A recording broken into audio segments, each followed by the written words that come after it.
Good evening, good morning, everyone. Welcome to Radio Evolve. I have here with me Diane Hamilton, and the reason why we are having this conversation is a very unusual one.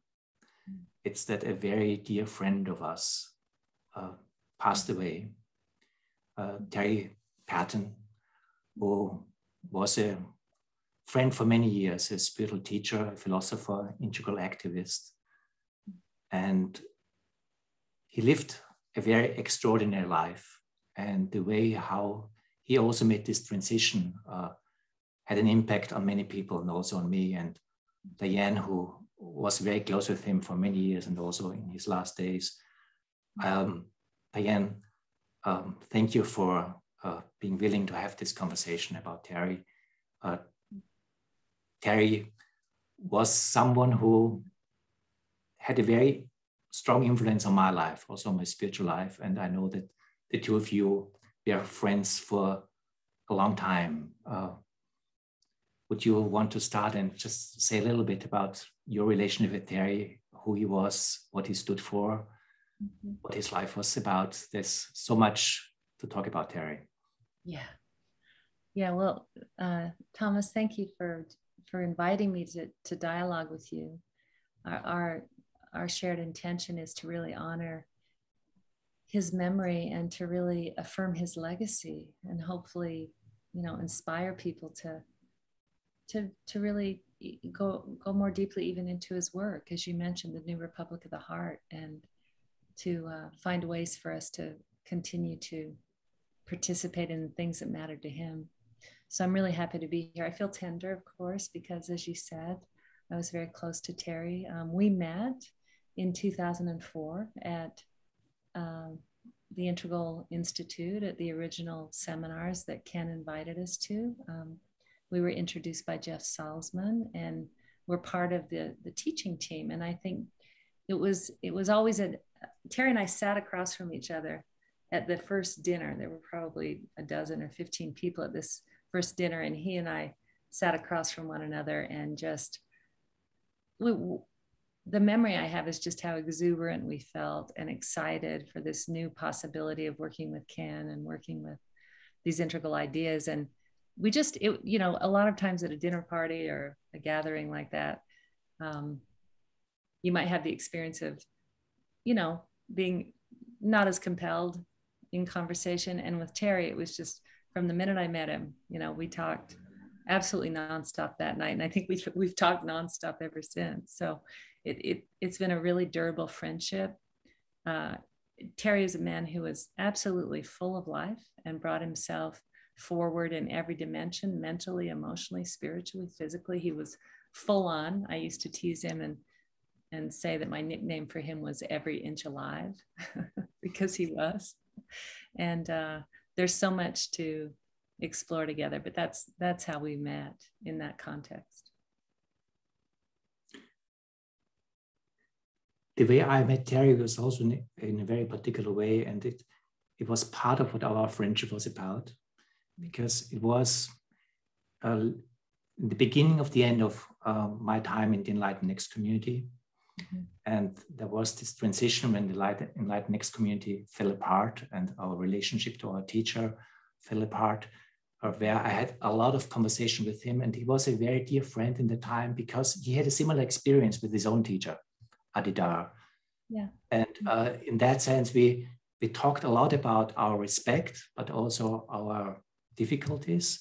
And they very much honored him that he was very direct about his difficulties with his own teacher, but also in the way how, in spite of everything, he held him very dear to his heart. Yeah. And this was true, I think, until the very end. So he was able to hold these ambivalences, to be really also critical and say this, some things are crazy, but also honoring deep relationship to a spiritual teacher that you only are aware of when you have this kind of relationship to a human being. And we had a lot of conversations that helped me a lot also in these difficult times. And of course, he was an integral practitioner who, at that time when I came back to Germany, he, like yourself, you also came here to this young integral community.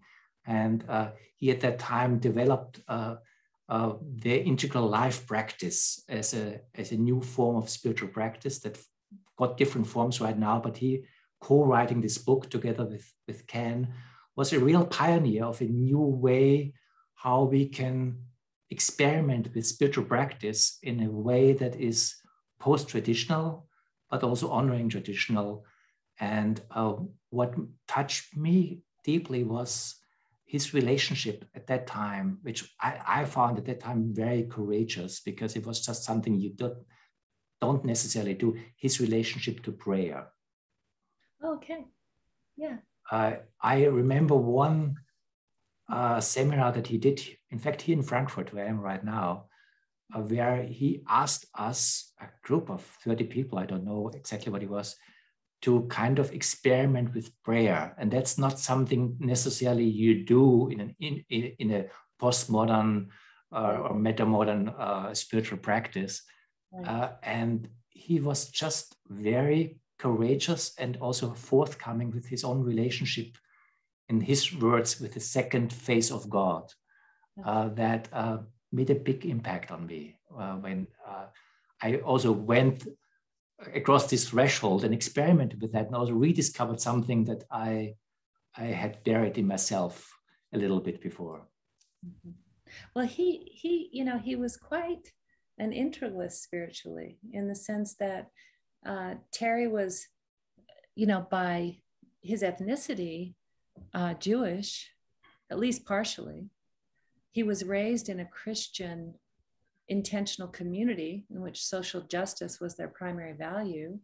He practiced in a Hindu tradition or a yogic tradition. And then he, so a lot of his practices on a daily basis were yogic style practices. And then, as you mentioned, he kept the relationship to prayer very alive. And so he was, and he was deeply interested in science and social political theory. So he had this third person perspective that was tremendously well developed. So whether it was the first person of bliss or the second person of love or the third person of awe, Terry was extremely fluid in all those domains. He was the consummate integralist, and he moved with ease between those particular identities and strengths. And it was part of what made him so remarkable, is that his mind was just utterly fluid, extremely fluid and nuanced. He was really a brilliant man. It was he was just a thinker. He really was deeply into integral thinking. And at the same time, he, more than with others, I experienced with him also the practitioner. And yeah, absolutely. Maybe that's also the reason why he co-wrote this book, Integral Life Practice. And many conversations that I had with him were also how to do this, how to live a spiritual life in these times. And where, there are so many kind of spiritual practice, new age practice, kind of practice that are just more mundane. But he had he had a curiosity to really find new ways. How can we do this today? Yeah. And also because of his past with Adida, who was let's say, a very serious spiritual teacher. And it was not just something where you lightheartedly, I do some yoga practice or I do some Zen meditations. There's something where you really put your life behind, or better said, you put your life on the line with this. And that is something I really appreciated, that he always transmitted that. That he took a lot of risk in his life until the very end, by the way. And that's part of what made him someone who touched a lot of hearts.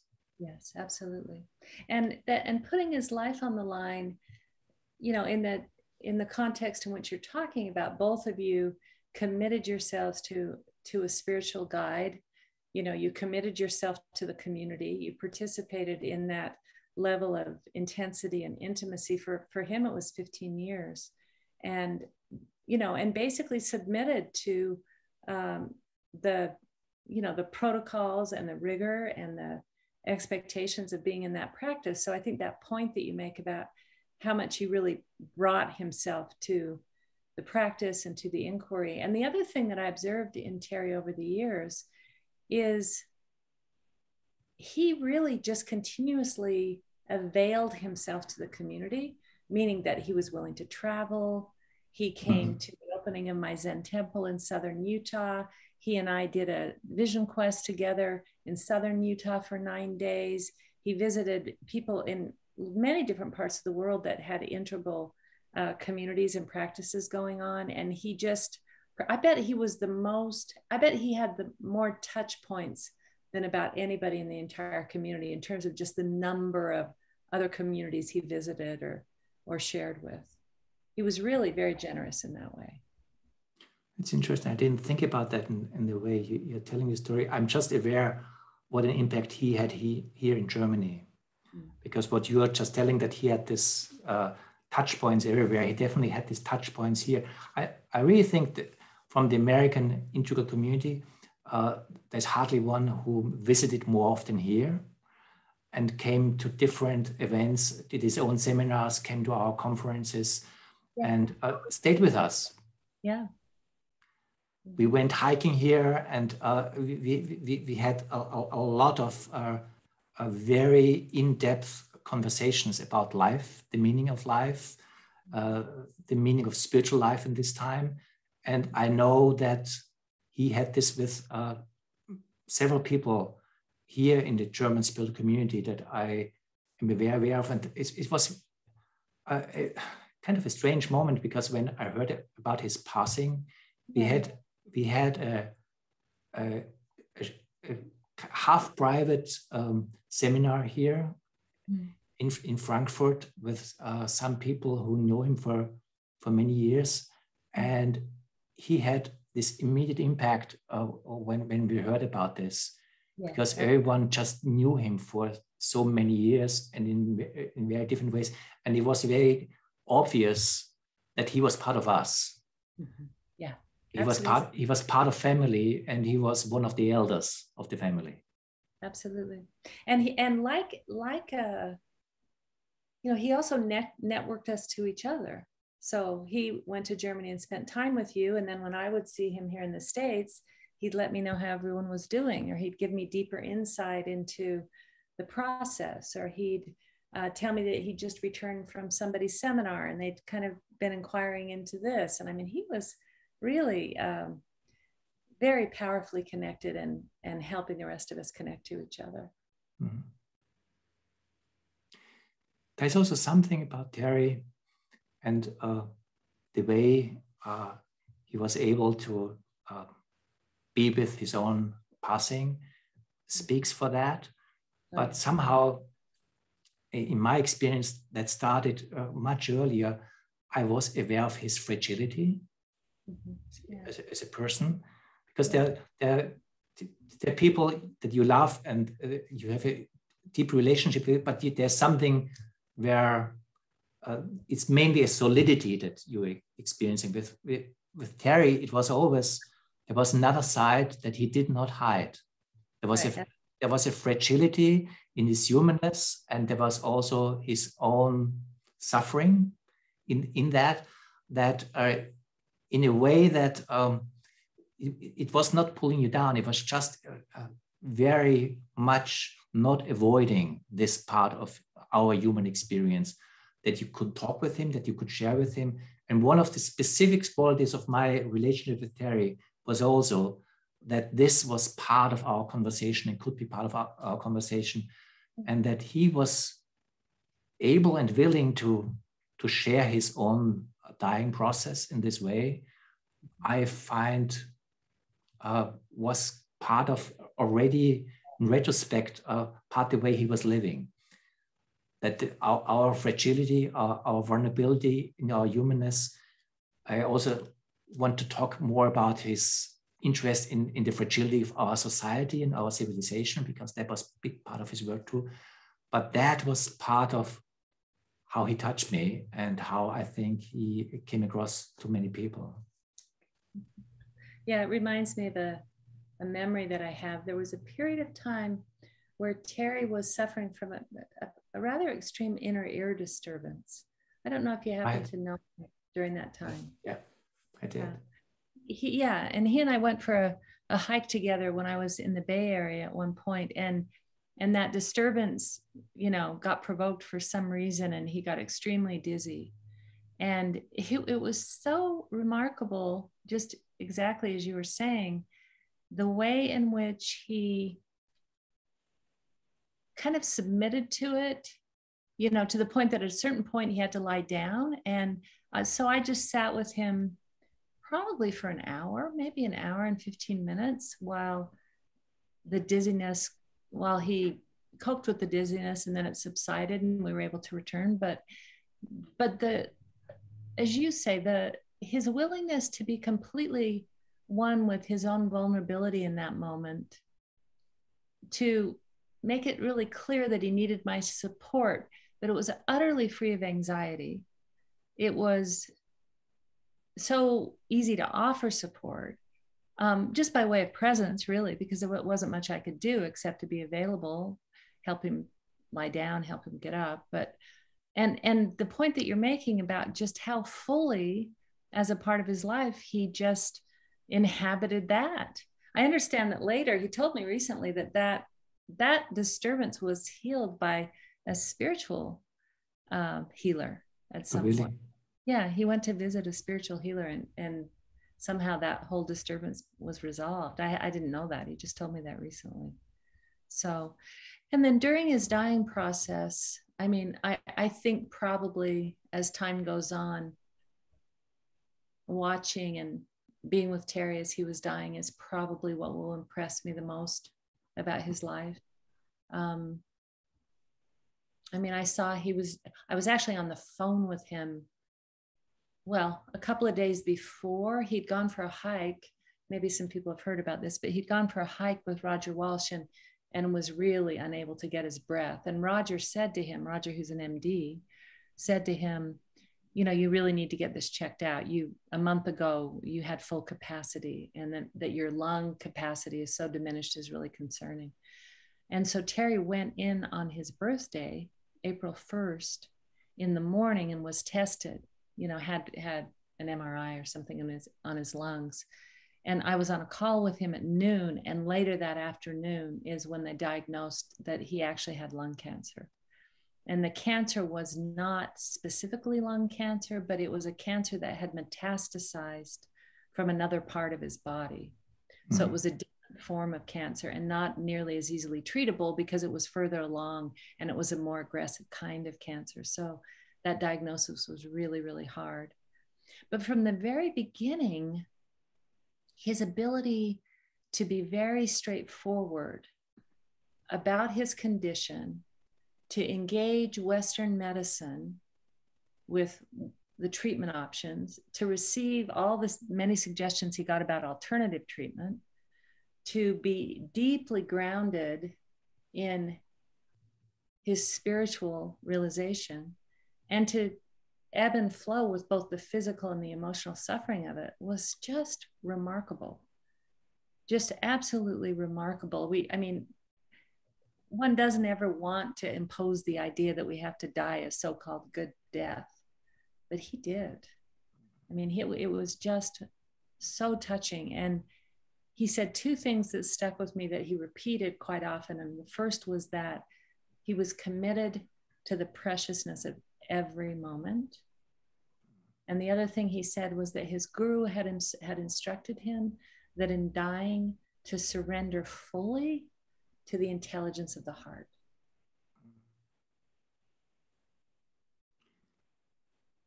He did just recently this online seminar, and you were part of it. Mm-hmm. And it had the title Brightening Every Darkness. Yes, yeah. And it had the subtitle about individual and collective mortality. And we haven't mentioned yet how much Terry was also really pioneering spiritual holistic activism. Yes. He wrote this book that basically became the later part of his life, the New Republic of the Heart, where he really tried to combine his own spiritual depth with his real concern about where we are going with our civilization. Yeah, absolutely. And his capacity to use his own dying process to have an online course that also basically puts into our face our collective dying process as a civilization and as a planet, kind of depersonalize the most gruesome personal perspective that you have in a time where you just know it's happening and you just don't know which day it will be. Yeah. But to bring this together is such an act of, if I may say so, spiritual teaching, enacted spiritual teaching, because somehow you can't deal with facing our collective predicament with the existential experience of personal death. And we usually don't do that. And maybe that's part of also the problem, how we deal with climate crisis, that it's just very difficult to let this in, that this is hit with the flooding that you guys have been hit with in this last year. Yeah, exactly. In the drought where I'm living. I mean, a lot on this planet is dying. And we are in a situation where in whatever dimension you want to address it, at least a civilization is dying, and a lot of nature is going down with us. The planet as such will survive, but a lot is dying in the process of this, and many species are dying every day. And he seemed to be willing to use his own death as a form of dealing with this. He did, absolutely. I was tempted to say teaching, but that sounds a little too presumptuous. I would say right. He offered his experience. Yeah, he did. Extremely generously. It was up to us to receive from it what we could receive. And I think what I received from it was, first of all, the modeling of just the confidence in the process that, death isn't the other thing. Death is this very life also, and that it's a transformative process.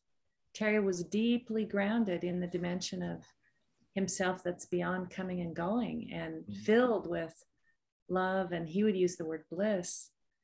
And in a certain way, it gave me more confidence in going through the collective process.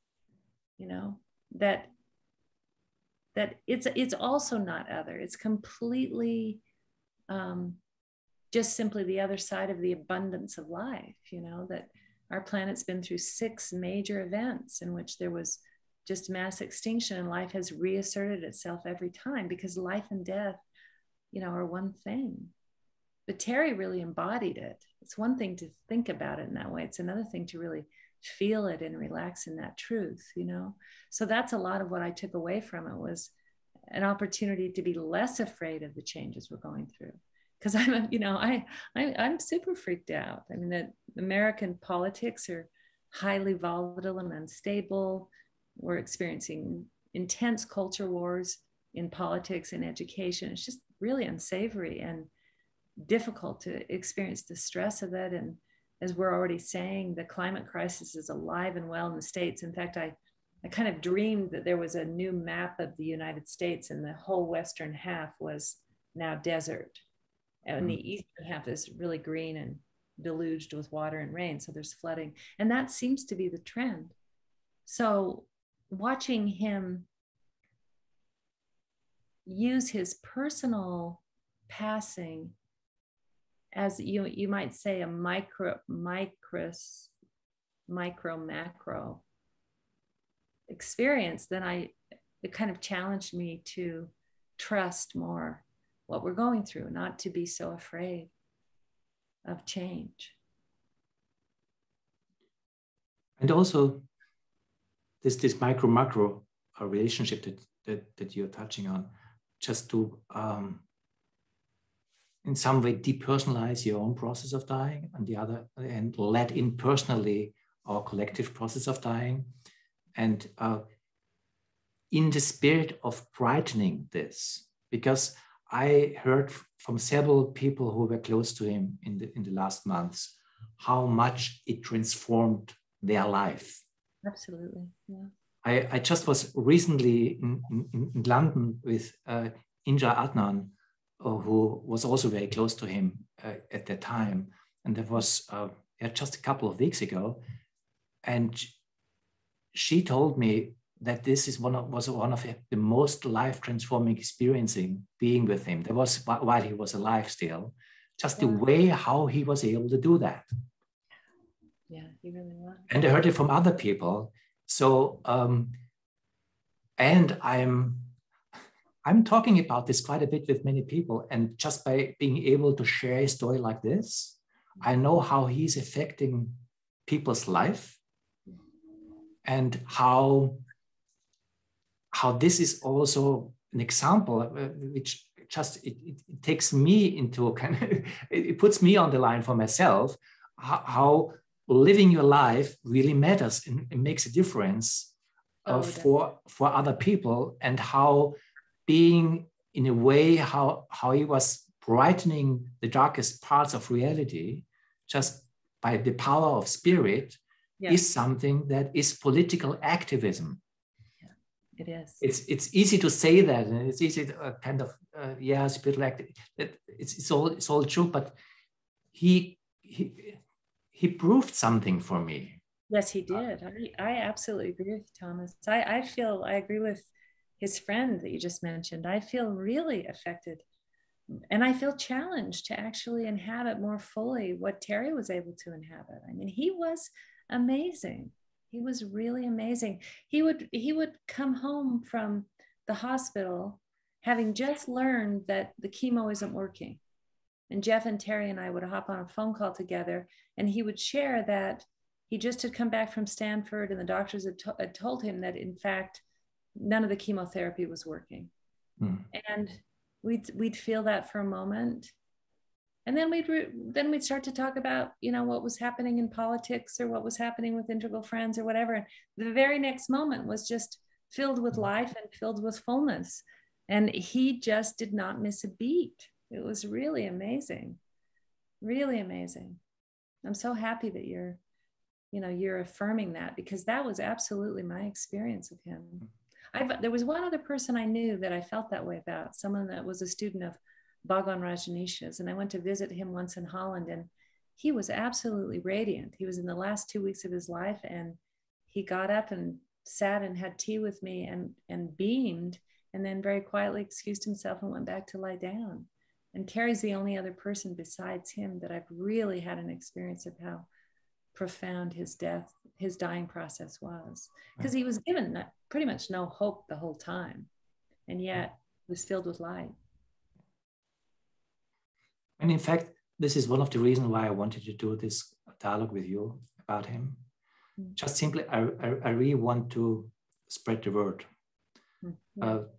because not to make something out of Terry that he was not, because he was a human being, and he was just one of us in that sense, but also in that sense that he is an example for me that spiritual practice matters. It totally matters, without a doubt. And he was so grateful for it. He was so grateful for what he'd received. I mean, so just to in the spirit of recognizing our humanness, one of the things that I loved about Terry was that Terry was very real. He was real with me. He expressed his doubts to me about who I was. He'd give me feedback. Occasionally he and I would have a fight. I remember we'd been down on this trip down into the desert for 9 days. And during the course of that trip, he would periodically say to me, we're with a very small group of people, there are like 6 of us, and we spent 3 days in the group and 3 days out in the desert by ourselves, and then 3 days back in the group. And he kept extolling me and other people to go deeper, to go deeper. And then we were driving home, and it was just the 2 of us in the car. We were talking away, and he said something to me about going deeper. And I just turned, I said, oh, for God's sakes, Terry, I don't even know what you mean now. You know, what do you mean by deeper, deep, shallow? I just don't care. You know, I could actually say that to him, and he just was like, yeah, okay, whatever. You know, we'd have these like back and forths, you know, quit bothering me about being deep. I've had enough, you know. And there he was, just totally present, never shamed, just willing to take the next step. And we had a lot of those funny back and forths over the years. You know, I felt I could really trust him to tell me what he really thought. And that I knew he cared for me, even when he was being tough with me, and I was with him. You know, we had that kind of vigorous back and forth. I think he was that with many people. And there was one of his qualities. There was one thing I really want to touch on that, because he, in the integral community, one of the troubles I had with the integral community was, let's call it an avoidance of a political social reality. Yeah. Mm-hmm. And he was one of the first where I felt something different is happening, because things changed also in the integral community in the last 10 years or so. But he was one of the first that really put the point on that, I mean, he stood like hardly anyone else for integral, but there is one weak point, at least one weak point, not engaging with the social political realities of our planet. And he started to talk about it before others talked about it. And he wrote this book, The New Republic of the Heart, where he really kind of put himself behind this and really kind of also help to change course for integral people, that this domain needs to be engaged, not just in a theoretical way, not just in a spiritual way, but we have to be part of society. We have to be part of our ecological crisis, and we have to be part in this in a way that is able of collective systems thinking. So we have to really be able to think big about it, but we have to be part of this also with our existential threat, that this is something real, and we are part of a situation but we don't know what it really is about. There's a lot of things we can think about, and it's important to really also have more integral ways how to think about it. But there's also a threat where we are thrown into it in an existential, not knowing situation, which is threatening, and we have to deal with it. Yeah, absolutely. And he dealt with it as a person, and he wrote this book also because Elizabeth, my partner, Elizabeth Debold, was partly helping him with the book, and they talked a lot about this book and about the topic. So he kind of informed himself in a way, putting himself out, and then he created a whole community about it. And that's part of his work, I think, that I feel is only in the beginning, because this New Republic of the Heart is something of a political engagement where I also feel younger people who are meta-modern, integral, or whatever, they are much deeper in this than the generation before. And he kind of also opened the path for that we have to be part of the political realities of this world, and we have to take part, and we have to take side, and we have to find integral, dialogical, complex solutions for that. But more than anything else, human solutions for all of that. Yes, that's right.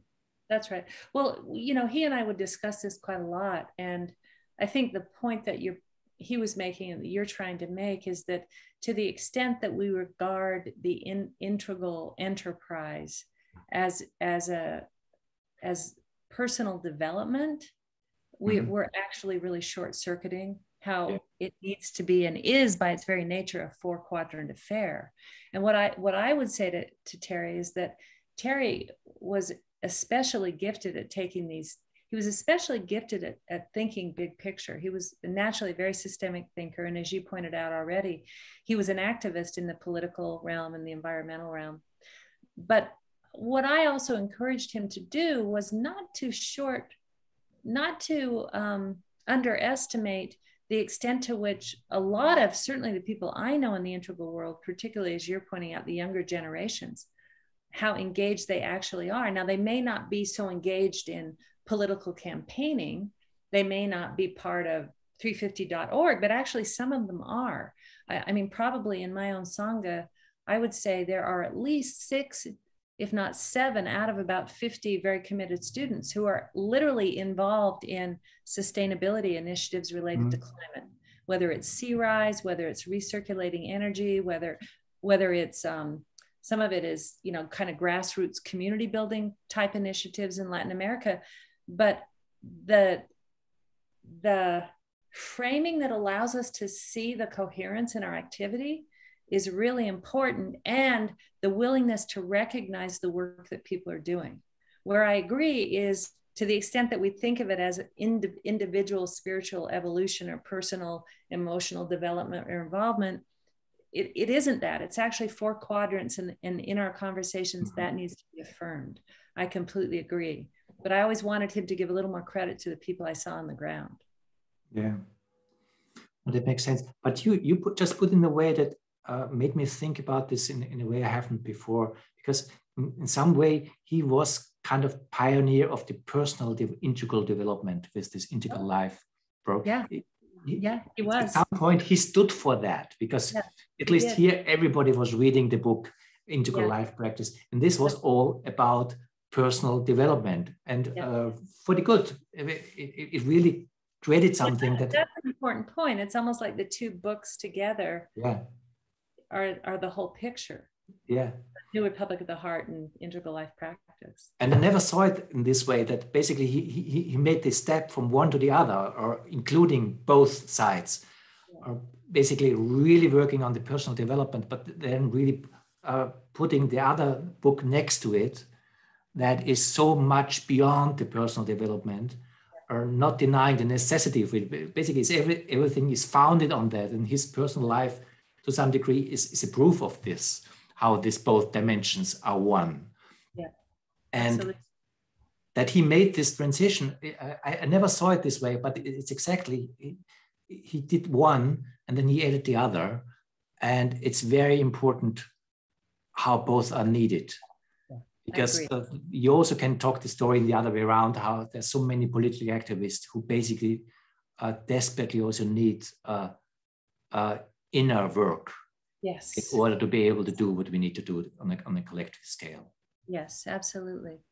And I would say, Thomas, that the other dimension of Terry's work that we might just want to presence, it came up for me the night that Terry passed, and I had a really, really good cry. I got a text from Roger Walsh, and I think he had died around 1:30 or something, and I got a text, and it was 2 a.m. It was really pretty close to the time he died. I woke up and read the text, and I had a really, really spontaneous, natural, relieving cry in the middle of the night.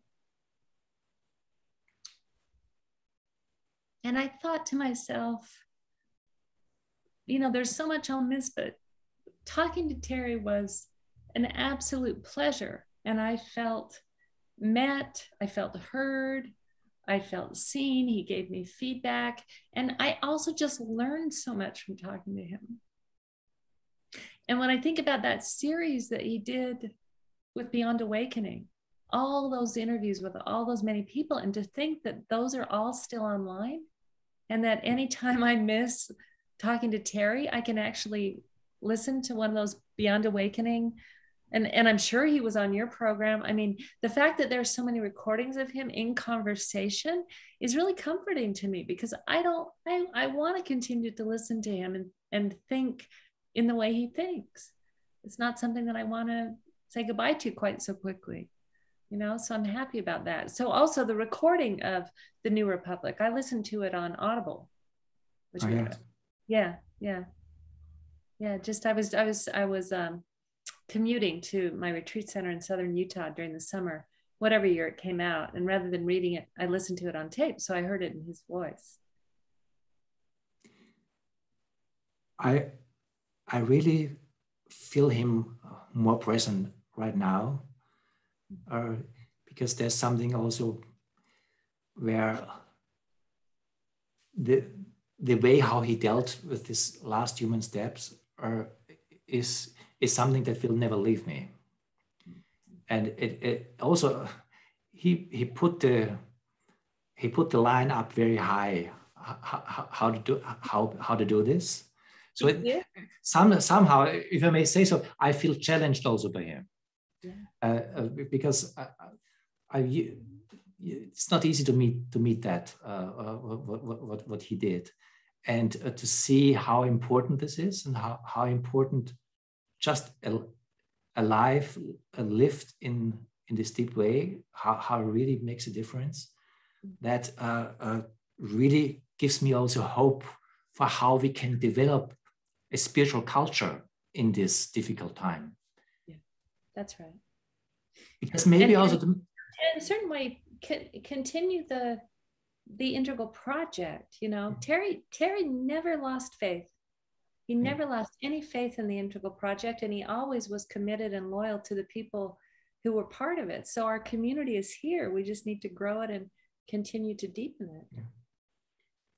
Because there's also the other side that caught me also by surprise, and that really I haven't really thought it through yet, but I know it's important.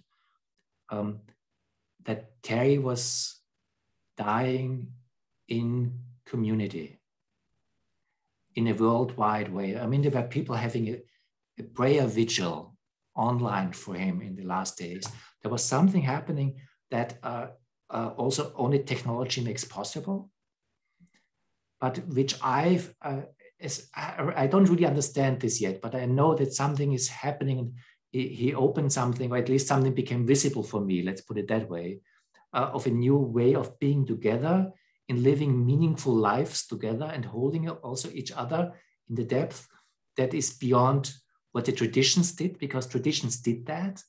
And in modernity, in our individuation process, this became something that became very private, and where, let's say, it became more difficult to hold this in a meaningful spiritual community in an open way. But I see new possibilities to live and die in meaningful friendship.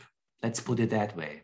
Yeah. That really not only does something to me, because I feel it very heartening.